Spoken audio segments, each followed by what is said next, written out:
It's almost every day that I get asked, is it better to purchase single-family houses or to purchase a multifamily complex?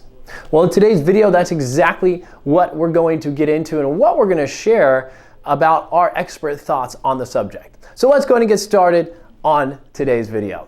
So number one, to start off, there's a number of different real estate investment opportunities out there, from single-family homes to mobile homes to commercial to self-storage units to multiflex to retail strip centers to just single-family houses. And when choosing which one to invest in, it comes down to more than anything, basically your preferences, right? Some people just like real estate more than others. They like single-family homes more than the other.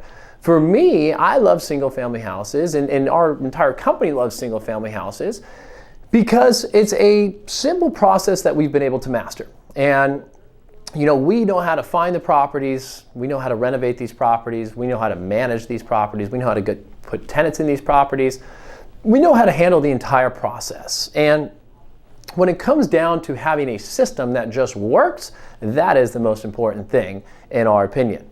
So when it comes to tenants, obviously tenants in single-family houses we feel are better, right? They tend to treat the property like it's their own house. It has a yard, it has a driveway, right? It's not just some small little apartment that's there, right? The kids, they get to play around in the backyard, they get to make memories. This makes it emotionally compelling for most tenants to treat that property like it's their own, right? To treat the house a little better, to pay the rent on time.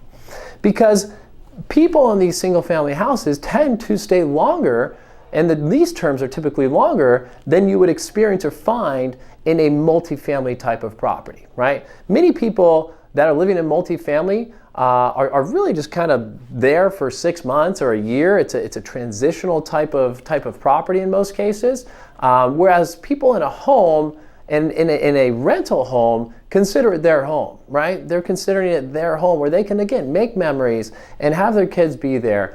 And that's why we like the single family space, right? Now, even though multifamily investment looks good on paper, you need to consider a few things. Number one, the costs of a tenant turnover. There's typically, again, more turnovers in a multifamily property than there is in a single family one.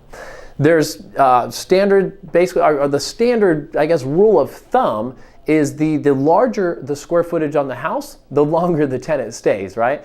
So each month that your property stays vacant on a multifamily or on a single family, it could cost you thousands of dollars. So the goal is to keep the tenant turnover very, very, very low. And basically with single family houses, the tenants are staying typically for 2, 3, 4 years versus on a multifamily 6 months to a year. The average stay at these properties is going to be quite a bit shorter on multifamily.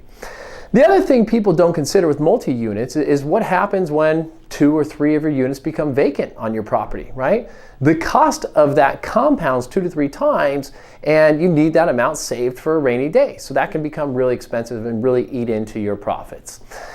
The key, though, to successful real estate investing is low turnover, right? If you want a steady investment, the goal is to have no vacancies, right? Or realistically, you're going to have vacancies at some point, depending on how long you're holding it.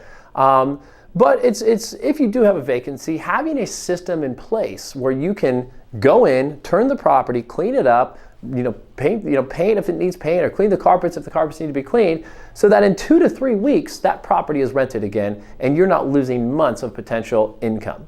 So that is the main difference between multifamily and single family. Some of the other, I guess, major points is the exit strategy, right? What are you going to do when it comes time to sell